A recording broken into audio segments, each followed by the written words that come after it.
Break کے بعد حرف راز میں ایک بار پھر خوش آمدید. ہم بات کر رہے ہیں ایک اہم سکینڈل کی جو اسلام آباد میں جس کی بازگشت سنی جا رہی ہے. سی ڈی اے نے اعلیٰ بیوروکریٹس کو, کچھ ریٹائر ہیں کچھ حاضر سروس ہیں, ان کو پلاٹ الاٹ کیے ہیں قواعد و ضوابط سے ہٹ کے. اس تمام تر معاملے میں سابق وفاقی سیکرٹری ابو احمد عاکف نے اسلام آباد ہائی کورٹ سے رجوع کیا ہے. معاملہ کیا ہے انہی سے پوچھتے ہیں. السلام علیکم عاکف صاحب. وعلیکم السلام جناب. اگر بھائی یہ سب سے پہلی بات تو یہ ہے کہ اس میں چونکہ عمران خان صاحب کے جو پرنسپل سیکرٹری اعظم خان صاحب ہیں تو یہ کیس ذرا سا مزید جسے کہتے ہیں نا دو ہاتشہ ہو گیا. مستفید ہونے والوں میں وہ بھی بنیادی ہاتھی کے پاؤں میں سب کا پاؤں ہے نا. تو یہ مجھے بتائیے گا کیونکہ ظاہر بات ہے پلاٹس تو ملتے ہیں لیکن اس میں جو یہ غیر قانونی حرکت کی گئی ہے جو سب سے اس کی بنیاد پہ آپ گئے ہیں کہ 300-400 لوگ لائن میں لگے ہوئے ہیں اور لائن میں لگے ہوئے لوگوں کو چھوڑ کے آپ ایک آدمی کو جو کہ ڈیولپڈ ایریا کے اندر پلاٹ, یہ سارا وجہ کہ آپ کی پٹیشن ہے کیا تھا کہ اس کے بعد ہم آگے ڈسکس کرتے ہیں. جی پہلے تو نظام کے بارے میں عرض کروں کہ ایک تو آپ کو سروس میں پلاٹ ملتا ہے جو وفاقی ملازمین جتنے بھی ہیں, اور ایک گریڈ 22 کا ایک اضافی پلاٹ ملتا ہے جو کہ وفاقی سیکرٹریوں کو ملتا ہے. ٹھیک ہے. تو اس کی بنیادی وجہ یہ ہے کہ چونکہ وفاقی سیکرٹری بھی ریٹائر ہو کے اس کی پینشن جب فروخت کر دیتا ہے اپنی 1/3 اس کے بعد 1 کروڑ روپے کا آدمی ہوتا ہے. تو اکثر لوگ, یہ ایماندار لوگوں کا مسئلہ ہے, خاندانی رئیسوں کا مسئلہ نہیں ہے. ایماندار وفاقی سیکرٹری اپنا گھر نہیں بنا سکتا. 1 کروڑ روپے میں شاید اس کو کوئی فلیٹ وغیرہ مل جائے تو اور بات ہے, ٹھیک ہے, یا پھر اس نے کوئی پسنداز کیے ہوں پیسے پوری زندگی میں تو اور بات ہے. تو یہ بنیادی اس کی وجہ یہی ہے کہ جن لوگوں نے اپنی پوری زندگی ایمانداری کے ساتھ ملک کو دی ہو تو ان کو ایک عزت سے سر چھپانے کی جگہ میسر آ سکے. تو یہ تو نظام کی وجہ ہے. اچھا, دوسری بات یہ کہ اسلام آباد لینڈ ڈسپوزل رولز 2006 کے تحت کسی بھی ڈیولپ سیکٹر میں بیوروکریٹ تو چھوڑ دیں, پاکستان کے کسی شہری کو پلاٹ نہیں دیا جا سکتا. نہیں مل سکتا کیونکہ ڈیولپ نہیں مل سکتا. اسی لینڈ ڈسپوزل رولز کے تحت جب ان ڈیولپ سیکٹر ہوتا ہے, مانی جس کو سی ڈی اے لانچ کرنے جا رہی ہوتی ہے, اس میں 10% پلاٹوں کا کوٹا جو ہے وفاقی ملازمین کا ہوتا ہے اور 75% جو ہیں وہ پاکستان کے شہریوں کا ہوتا ہے. تو یہ D12 سیکٹر جہاں یہ الاٹ ہوا ہے یہ 1993 میں لانچ ہوا تھا. مجھے اس لیے پتا ہے کیونکہ میں نے بھی اپلائی کیا تھا 1993 میں اور میں ناکام رہا تھا اس وقت 1993 میں. تو بعد میں نے پیسے واپس لے لیے تھے اور لوگوں کی طرح. تو یہ جو چیز 26 سال پرانی ہو تو وہاں پہ کسی کو ایک 5 کروڑ روپے کا تحفہ دینا جو ہے نا وہ ویسے ہی ذاتی ہے, کیونکہ قانون کی خلاف ورزی بھی ہے. کیونکہ ڈیولپ سیکٹر میں پلاٹ خالی آکشن ہو سکتے ہیں یہ انہی قوانین کے تحت. اور 22 اکتوبر 2019 کو سی ڈی اے نے اسی علاقے میں تقریباً 10 پلاٹ نیلام کیے تھے. اس وقت اوسط ریٹ جو تھا وہ 94,000-90,000 روپے فی گز تھا. تو یعنی کہ ایک کنال کا پلاٹ یہاں پہ 4.5 کروڑ روپے کا جو کہ سی ڈی اے نے خود آکشن کیا پچھلے سال. تو پچھلے سال اکتوبر پچھلے سال اکتوبر 22 اکتوبر سے لے کر مارچ تک کے دوران یہ اچانک پلاٹ کہاں سے آ گئے, اور اگر آ بھی گئے تھے تو ان کو آکشن کرنا قانون کے تحت لازمی تھا. پھر یہ بھی دیکھنا پڑے گا کہ ڈی سیکٹر. جی یہاں یہ مجھے بتائیے گا, یہ بات تو بڑی کلیئر ہو گئی. مسئلہ سارا یہ ہے کہ یا تو کوئی امینٹی پلاٹ کاٹا گیا ہے یا کوئی ان کے کوئی پارک کو کاٹا گیا ہے, کیونکہ بنیادی نقشے کے اندر تو یہ پلاٹ موجود نہیں ہوں گے ورنہ تو آکشن ہو گئے ہوئے تھے. یا اکتوبر میں یہ پلاٹ آکشن ہوئے اور میرے خیال 18-20 فروری کو سی ڈی اے کے بورڈ کے اجلاس میں D12 میں ری پلاننگ کی اجازت دی گئی. اب یہ کیا ری پلاننگ تھی ہمیں اس لیے نہیں پتا کیونکہ بورڈ کے منٹس جو ہیں وہ تو سی ڈی اے کی ویب سائٹ پہ ہیں. اس میں لکھا گیا ہے کہ سمری جو ہے اپروو کی جاتی ہے, شاید یہ 7 نمبر آئٹم ہے سی ڈی اے کے بورڈ کا اجلاس جو ہے یہ سی ڈی اے کی ویب سائٹ پہ موجود ہے. لیکن سمری میں کیا لکھا ہوا تھا جو اپروو ہوئی یہ ہمیں پتا نہیں ہے. یہ سمری پرائم منسٹر نے اپروو کی ہے؟ نہیں, سی ڈی اے کے بورڈ نے. یہ 18-20 فروری کو اس سال. ٹھیک. اچھا, آپ کا جو کیس ہے اب کس سٹیج پہ ہے, کیا ہوا؟ سمری اپروو کر دی.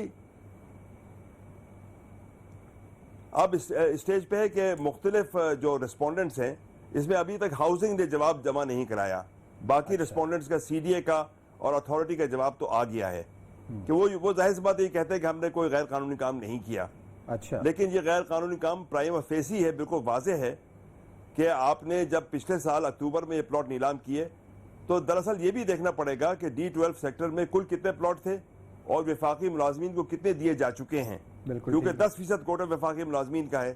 فرض کیا گیا 1000 پلاٹ D12 میں تھے اور 100 سے زیادہ دیے جا چکے ہیں تو کوٹا پہلے ایکسیڈ کر چکا ہے. ٹھیک ہے، اور ہماری اطلاعات یہی ہیں کہ کوٹا ایکسیڈ ہو چکا ہے. اچھا ایک تو یہ سب سے بڑی بات یہ ہے کہ کم از کم 200-300 لوگ ایسے ہیں جو لائن میں لگے ہوئے تھے. ظاہر بات ہے وہ تو 14 اور 16 نمبر یا 14 15 نمبر میں اب 14-16 میں تھے.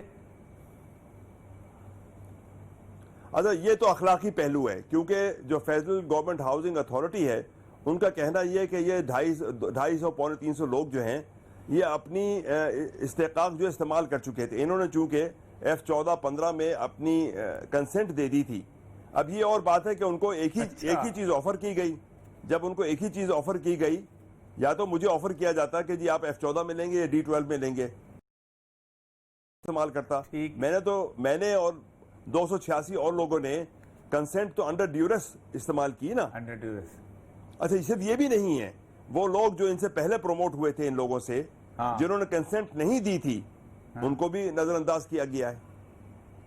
تو اس میں آپ کیا سمجھتے ہیں؟ اعظم خان صاحب جو ہیں ان کو تو آپ تو 11th کامن کے، اعظم خان کس کامن سے ہیں؟ وہ 17ویں کے ہیں. اور جبکہ 7th کامن کے بعد کم از کم جی اس میں میرے کامن کے لوگ بھی ہیں، مجھے پتا ہے. اچھا بنیادی اصول یہ ہے کہ جو لوگ دیکھیں مجھے چھوڑ دیں، میں تو لائن میں نہیں ہوں، مجھ سے 6 سال سینئر لوگ بھی جو ہیں ان کو نہیں ملا. تو جو لوگ ریٹائر ہوتے جائیں ان کو مکان بنانے کے لیے ایک پلاٹ دیا جائے.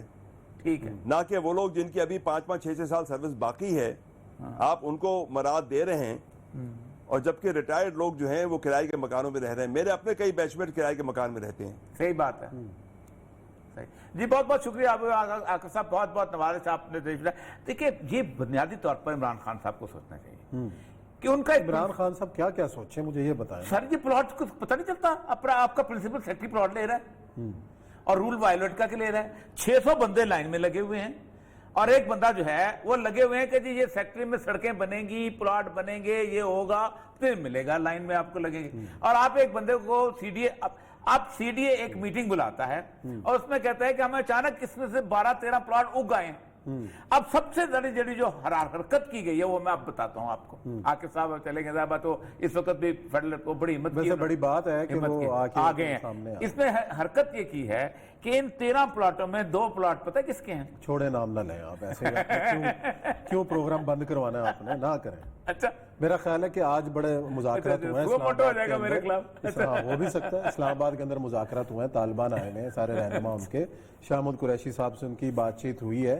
اس بات چیت کے بعد شاہ محمود قریشی صاحب بات بھی کریں گے کیا کہا ہے، ذرا آج اس کی جھلک سن لیں، اس کے بعد تھوڑی سی بات کر کے پروگرام ختم کرتے ہیں. سنائیں جی ذرا.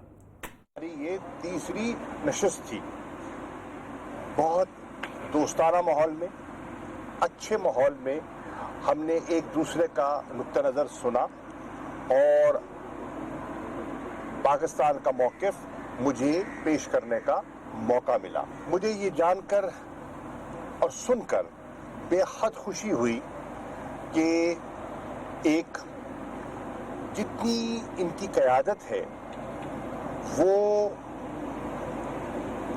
سمجھتی ہے کہ پاکستان کا کردار امن اور استحکام کے لیے بڑا مثبت رہا ہے. وہ آج بھی شکر گزار ہیں کہ پاکستان نے اپنے دلوں کے اور گھروں کے دروازے افغانوں کے لیے جو کھولے اور مشکل حالات میں انہیں جو یہاں سہولیات باہم پہنچائیں اس کے لیے وہ اس کے معترف بھی ہیں اور شکر گزار بھی ہیں. یہ جو ہمارے مذاکرات ہوئے ہیں اس سے انشاءاللہ راستہ نکلے گا. تو میں اختتام پہ یہی کہنا چاہوں گا، بہت اچھی، حوصلہ افزا اور پر امید نشست تھی. اور یہ صاحب بڑی حوصلہ افزا باتیں ہوئیں، مذاکرات ہوئے اور راستہ بھی امن کا نکلے گا.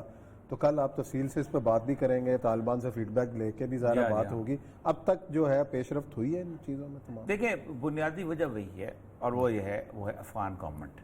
اور افغان گورنمنٹ اپنی ایک فیس سیونگ چاہتی ہے، پہلی بات ہے. اور کچھ فیکشن وہ افغان گورنمنٹ کے وہ ہیں جو کہتے ہیں کہ ہم لڑیں گے، لڑنا چاہتے ہیں، اور ان میں سے 3-4 فیکشن ہیں جن میں سے ایک تو عبداللہ والے ہیں، دوستم والے ہیں، اور ایک دو اور فیکشن تھے تاجک، ان میں بھی اب یہ ہے کہ طالبان نے پچھلے دفعہ جو ہے وہ اس کو کسی حد تک ٹھیک کر لیا تھا۔ اصل مسئلہ یہی ہے کہ انہوں نے بلایا اس لیے ہے، پاکستان گورنمنٹ نے ان کو بلایا یہی ہے کہ آپ بین قومی جو مذاکرات، کیونکہ اگلے مہینے امریکنس چلے جائیں گے سارے کے سارے، زیرو ہو جائے گا، ٹرمپ کے الیکشنز کو 8 ویک رہ گئے ہیں اور اس سے پہلے وہ ایک لگانا چاہتا ہے کہ اب ہمارا ایک بھی سپاہی وہاں نہیں ہے، اور یہ اس کی وہ اس میں لینا چاہتا ہے۔ تو میرا خیال یہ ہے کہ کل اس پہ ہم تفصیل سے بات کریں گے کہ طالبان اپنے آپ کو اب سیٹ پہ سمجھ رہے ہیں اور انہوں نے اسی حساب سے مذاکرات۔ پروگرام کا وقت ختم ہوتا ہے یہاں پہ، انشاءاللہ کل نئے موضوعات کے ساتھ آپ کی خدمت میں حاضر ہوں گے۔ اپنا بہت خیال رکھیے گا، اللہ حافظ۔